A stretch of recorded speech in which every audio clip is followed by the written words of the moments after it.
Hello everyone, સ્વાસ્થ્ય આપણે chapter number 6 છે જે સ્ટાર્ટ કરવા જઈ રહ્યા છીએ, જેનું નામ છે આનુવંશિકતાનો આણ્વીય આધાર, એટલે કે molecular basis of inheritance.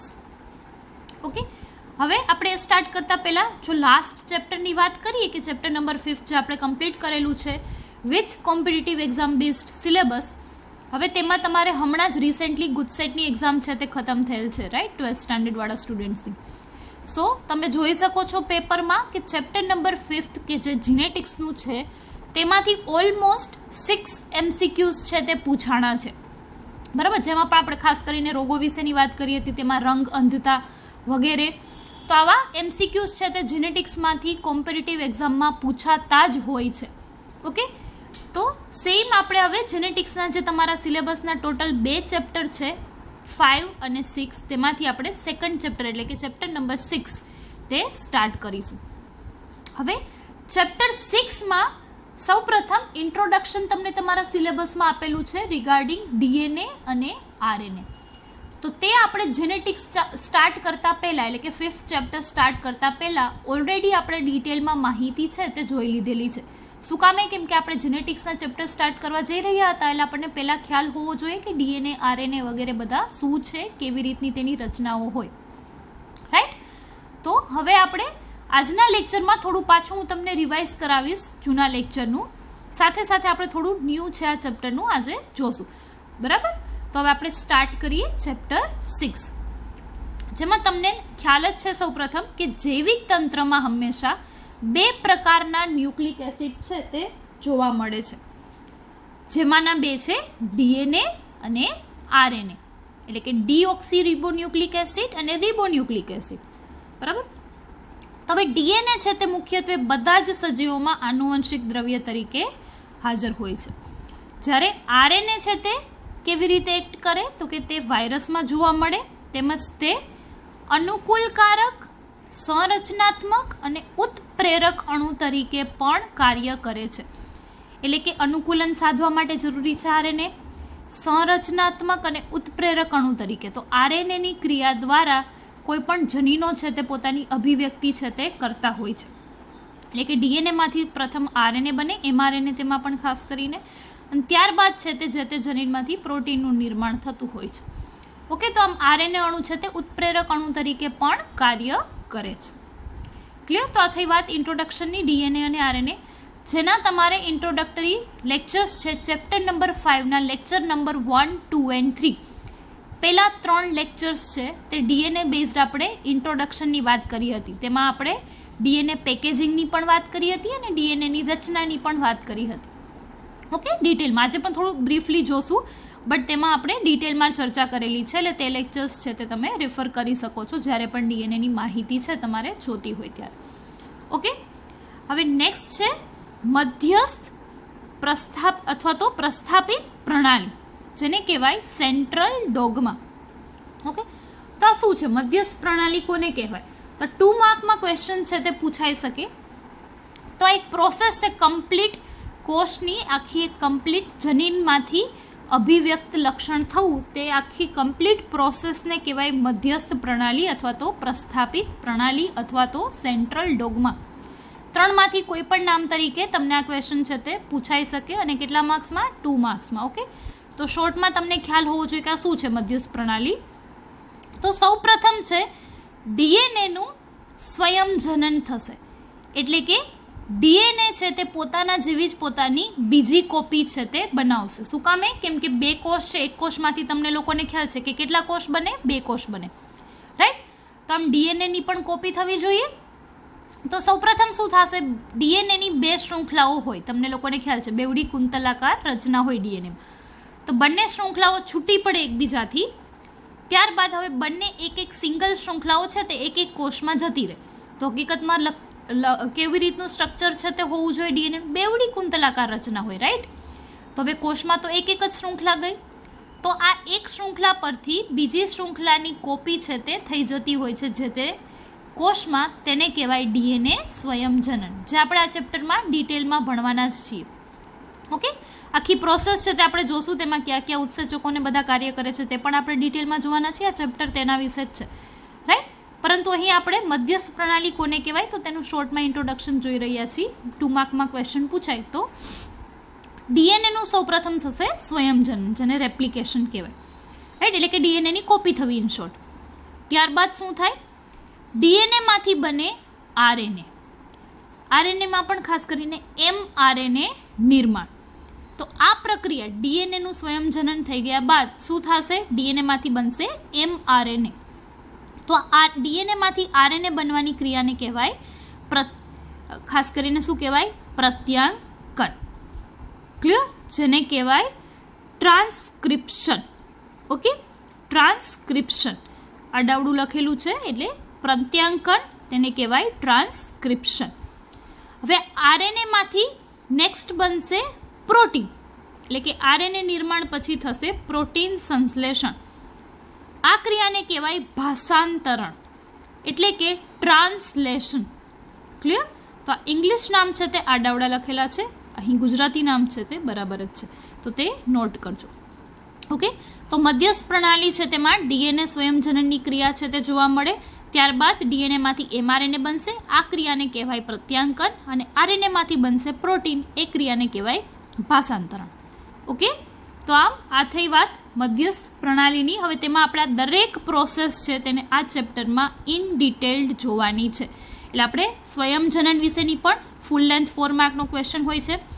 RNA નિર્માણ, આરએનએના અલગ અલગ પ્રકાર, પછી પ્રત્યાંકનની પ્રક્રિયા, ભાષાંતરણની પ્રક્રિયા અને પ્રોટીનનું સંશ્લેષણ. એટલે કે આ બધી જ ક્રિયાઓ છે તે આપણે અહીં ડિટેલમાં આ ચેપ્ટરમાં આગળ ચર્ચા કરવાના છીએ. ક્લિયર? હવે આપણે ડીએનએની ઇન્ફોર્મેશનની શોર્ટમાં ફટાફટ વાત કરીએ છીએ. આપણે ઓલરેડી ચેપ્ટર 5માં લેક્ચર નંબર 1, 2 અને 3માં ઓલરેડી ડિસ્કસ કરી ગયા છીએ, એટલે અત્યારે વધારે ડીપમાં નહીં જઈએ, છતાં પણ પાછું બ્રીફલી એકવાર રિવાઇઝ કરી લઈએ. તો ડીએનએ છે તે શું છે તો કે એક લાંબો પોલિમર છે, તેમાં ઘણી બધી ન્યુક્લિયોટાઇડ્સ છે તે આવેલી છે, જે તમને ખ્યાલ છે, બરાબર. હવે તેમાં આપણે અલગ અલગ પ્રકારના ઉદાહરણની વાત કરીએ તો કે મનુષ્યમાં એકકીય ડીએનએ એટલે સિંગલ ડીએનએની લંબાઈ કેટલી હોય તો 3.3 × 10⁹ બેઝ પેર જેટલી. આટલી બધી બેઝ પેર છે તે એક સિંગલ શૃંખલામાં જોવા મળે એકકીય અણુમાં. તો દ્વિકીય એટલે ડબલ રચના હોય તો × 2 × 2 કરી નાખવાનું, રાઈટ. આમ વિવિધ ઉદાહરણ છે તે અહીં આપેલા છે, જેના વિશે આપણે ચર્ચા કરી ગયા છીએ, એટલે અત્યારે હું પાછા નથી કરતી ચર્ચા. હવે રંગસૂત્રો છે તેમાં મુખ્યત્વે ન્યુક્લિયો પ્રોટીન્સ આવેલું હોય. રંગસૂત્રો જે 23 જોડ હોય. આ ન્યુક્લિયો પ્રોટીન્સ એટલે શું તો કે ન્યુક્લિક એસિડ અને પ્રોટીન્સ. તો આમ રંગસૂત્ર છે તે ન્યુક્લિયો પ્રોટીન્સ ધરાવે, એટલે કે ન્યુક્લિક એસિડ અને પ્રોટીન્સ છે તે ધરાવતા હોય છે.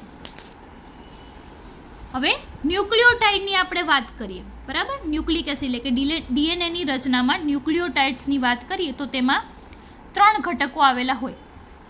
નાઇટ્રોજન બેઝ, પેન્ટોસ શર્કરા જે 2 પ્રકારની હોય, ડીઓક્સીરીબોઝ અને રિબોઝ. ડીઓક્સીરીબોઝ છે તે ડીએનએમાં હોય, રિબોઝ છે તે આરએનએમાં હોય.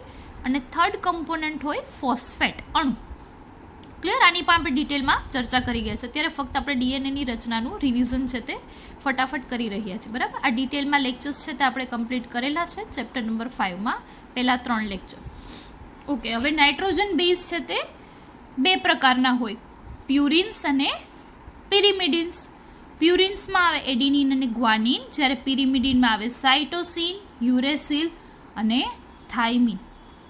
ઓકે, હવે અહીંયા તમારે એક વાત નોટ કરવાની છે કે થાઇમિન છે તેનું બીજું રાસાયણિક નામ છે તેને કહેવાય 5-મિથાઇલ યુરેસિલ. ઓકે, તો MCQ માટે યાદ રાખવાનું છે એટલે રિવિઝન કરાવી રહી છું.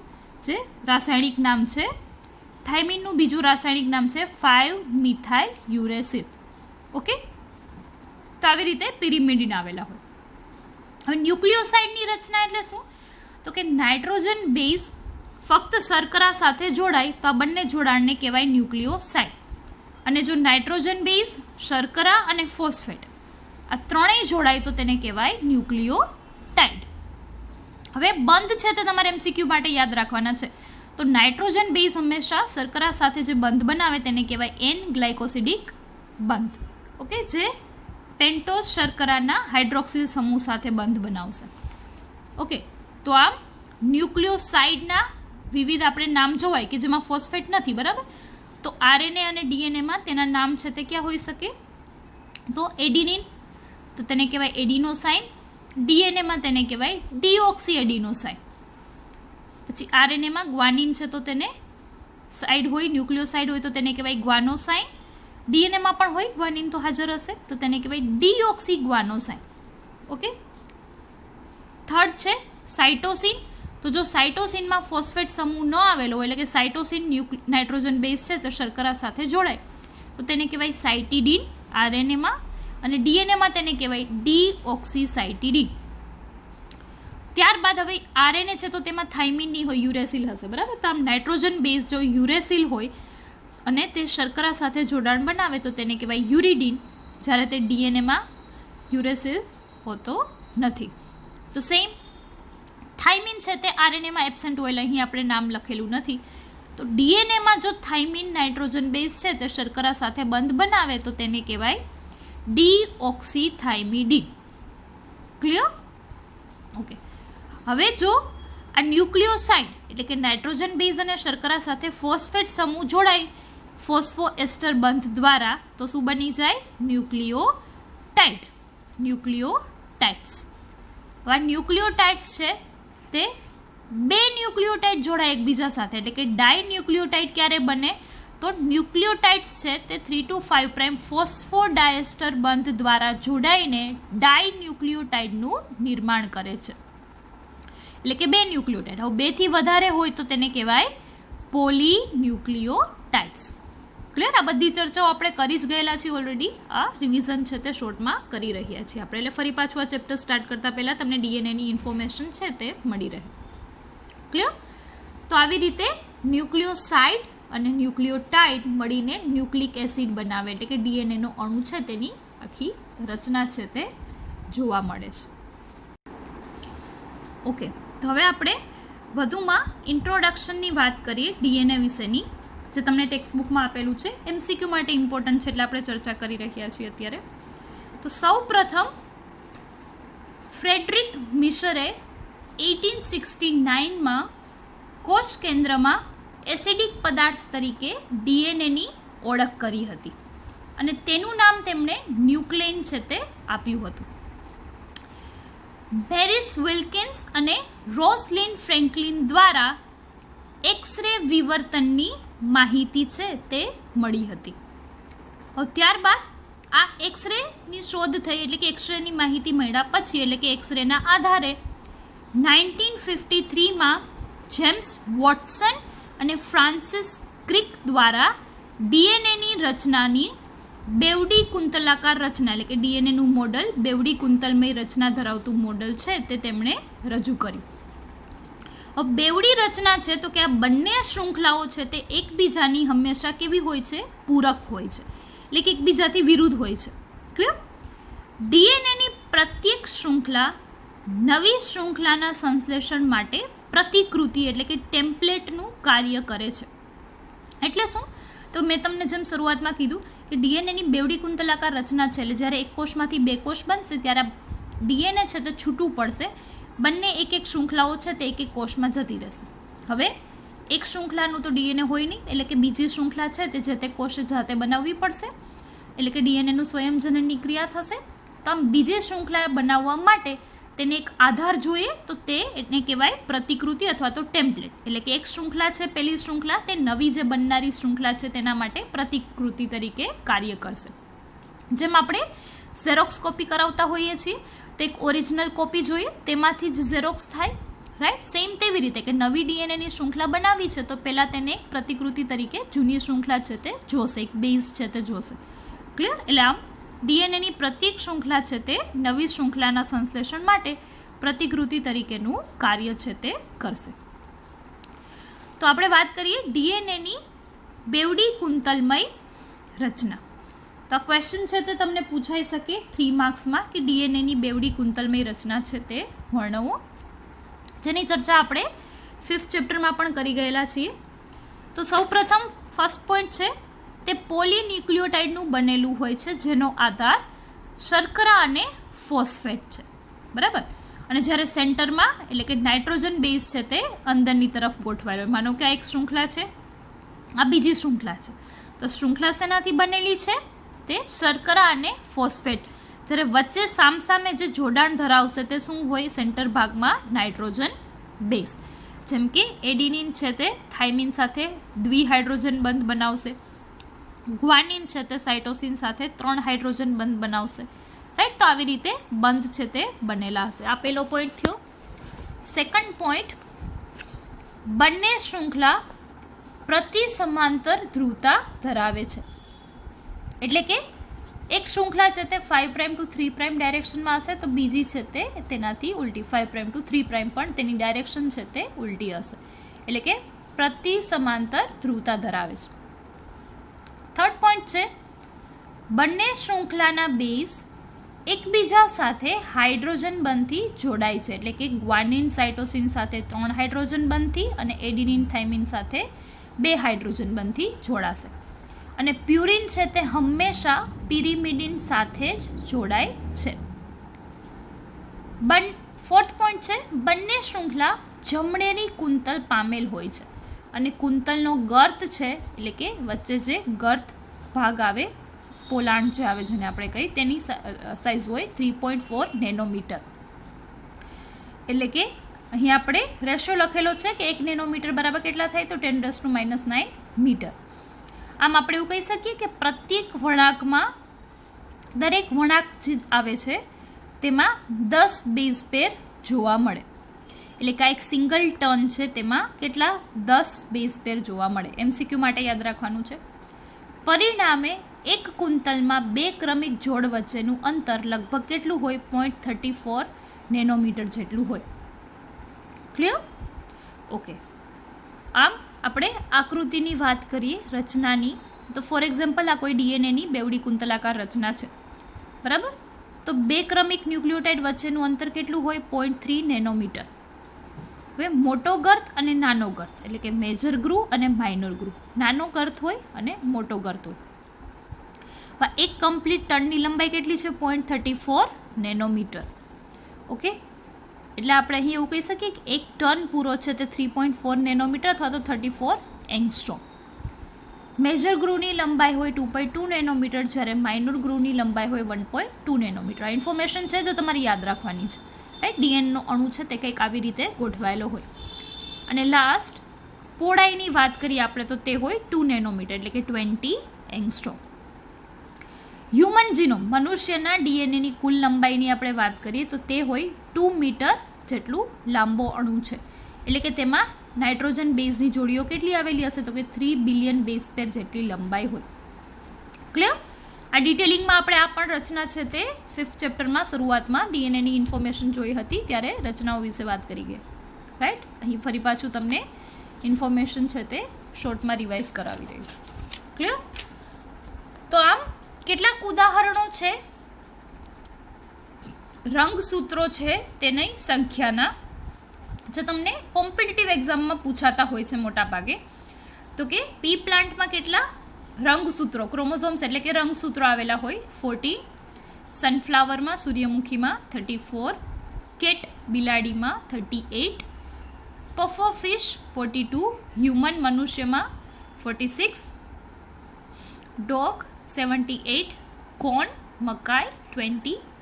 યીસ્ટ એટલે કે સેકેરોમાઇસિસ તેમાં 16. મોસ્કીટો મચ્છર 6. હાઉસ ફ્લાય એટલે જે ઘરમાં માખીઓ જોવા મળે તે 12. ચિમ્પાન્ઝી ઓર ઓરેંગુટેન તેમાં 48. ફ્રોગ દેડકામાં 26 એટલે કે 13 પેર 13 જોડ હોય. પેનિસિલિયમ જે ફૂગ છે તેમાં 1 થી 4, એની પેનિસિલિયમની અલગ અલગ ટાઈપ્સ છે તે પ્રમાણે 1 થી 4 જેટલા રંગસૂત્રો હોય.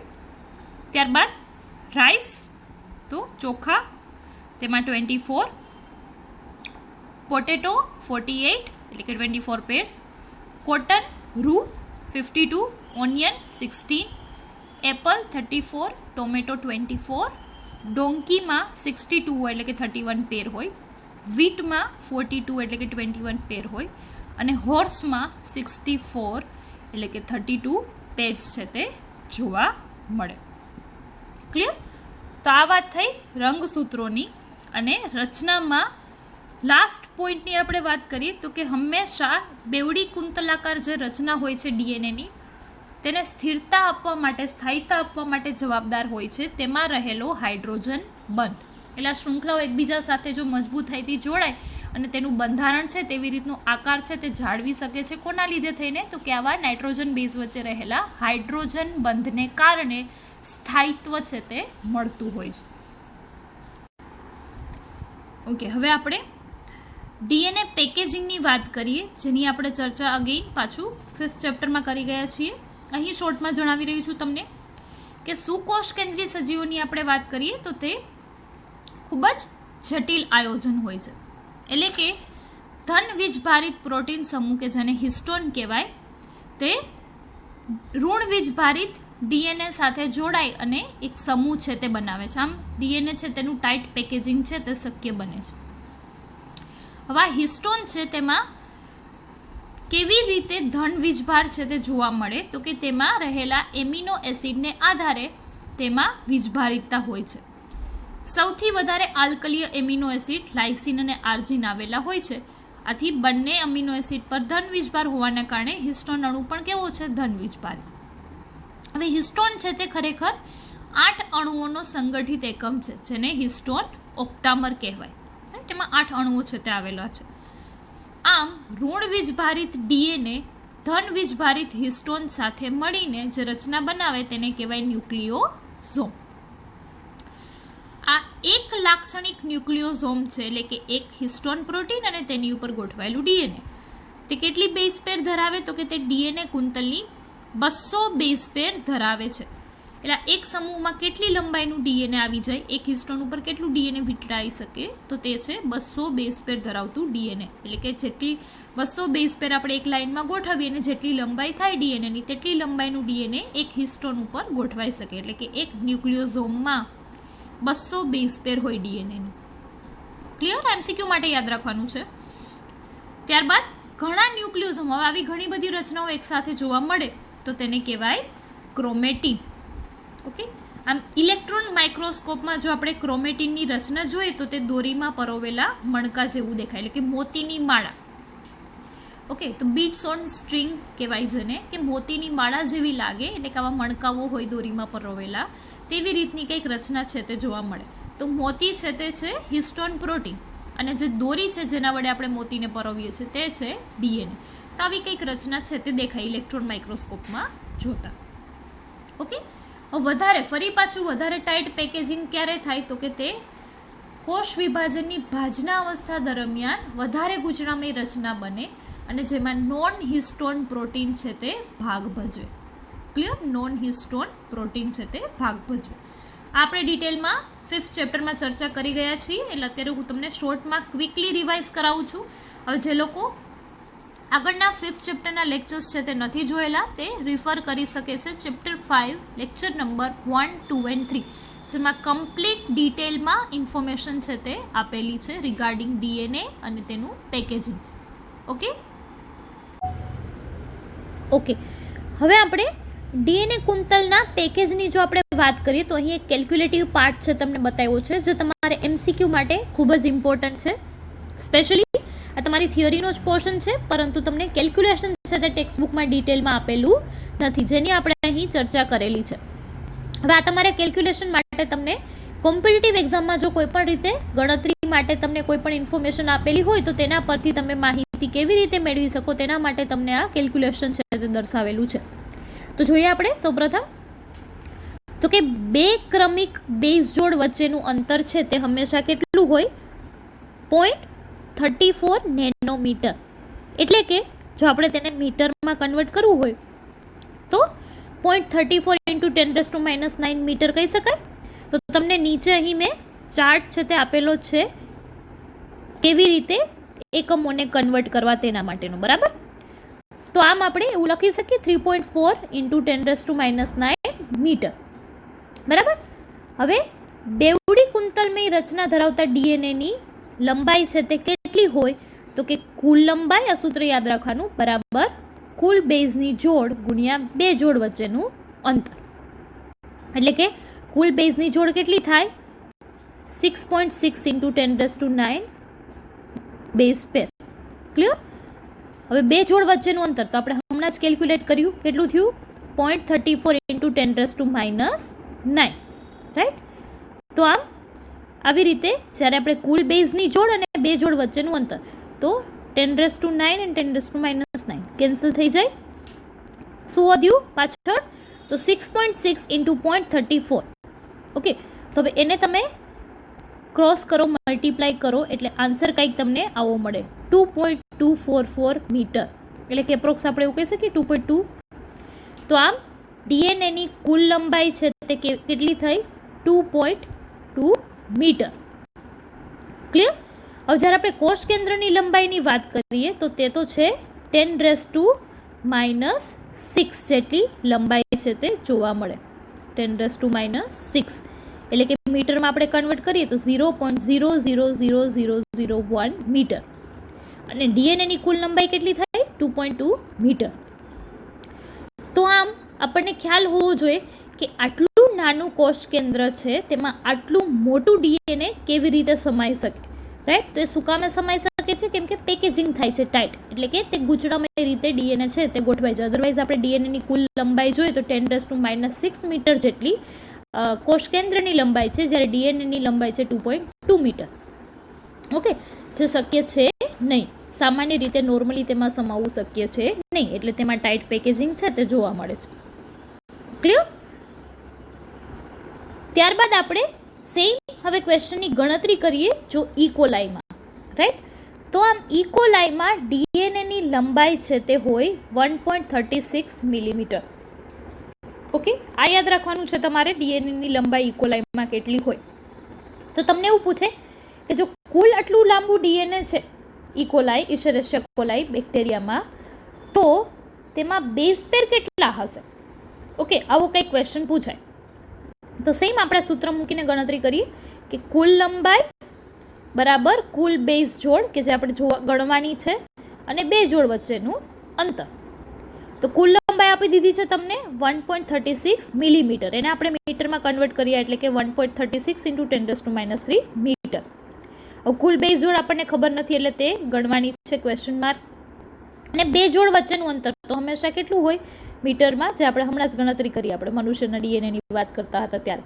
તો 3.4 ઇન્ટુ 10⁻10 મીટર. એકમ છે તે બંને સમાન હોવા જોઈએ. રાઈટ? તો આથી આપણને આન્સર મળે કુલ બેઝ જોડ કેટલું? 3.4 ઇન્ટુ 10⁻10.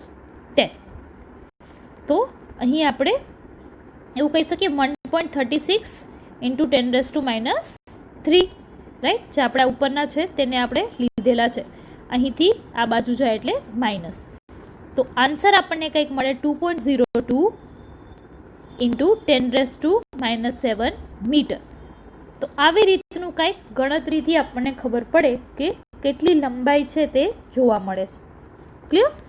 તો આમ આ રીતે તમને ગણતરી માટે કોઈ પણ ક્વેશ્ચન છે તે પૂછવામાં આવે, તમને કુલ લંબાઈ છે તે યાદ હોવી જોઈએ અને બે જોડ વચ્ચેનું અંતર તો આપણને ખબર જ છે હંમેશા મીટરમાં આટલું જ આવશે, 3.4 ઇન્ટુ 10⁻10 મીટર. બરાબર? તો તેના ઉપરથી આપણે કુલ ગણતરી કરી શકીએ. ક્લિયર? તો આમ આવી રીતે પેકેજિંગ છે તે જોવા મળતું હોય છે દરેક સજીવમાં ડીએનએનું, કેમ કે ત્યાં સુધી તે કોષ કેન્દ્રની અંદર સમાઈ શકે નહીં. રાઈટ? તો અહીંયા આપણે ઇન્ટ્રોડક્શન જે સ્ટાર્ટિંગમાં હતું તમને ચેપ્ટર 6માં આપેલું છે, ડીએનએની ઇન્ફોર્મેશન આપેલી છે અને તમને શોર્ટમાં કે કેવી રીતે ડીએનએ છે તે આટલા નાનકડા કોષ કેન્દ્રમાં સમાઈ શકે, જેને કહેવાય ડીએનએ પેકેજિંગ, જેની આપણે ઓલરેડી ડિટેલમાં ચર્ચા છે તે 3 લેક્ચર સુધી કરી ગયા છીએ, એટલે અત્યારે આપણે વધારે ડિટેલમાં ચર્ચા નહીં કરીએ. તો અહીંયા આપણે આજનો લેક્ચર છે તે પૂરો કરીએ છીએ. નેક્સ્ટ લેક્ચરથી વધારાની ઇન્ફોર્મેશન છે જે એકચ્યુઅલમાં તમારી ચેપ્ટર બેઝ છે કે જે આપણે ચર્ચા ક્યારે પણ નથી કરી તેના વિશેની માહિતી છે તે જોઈશું.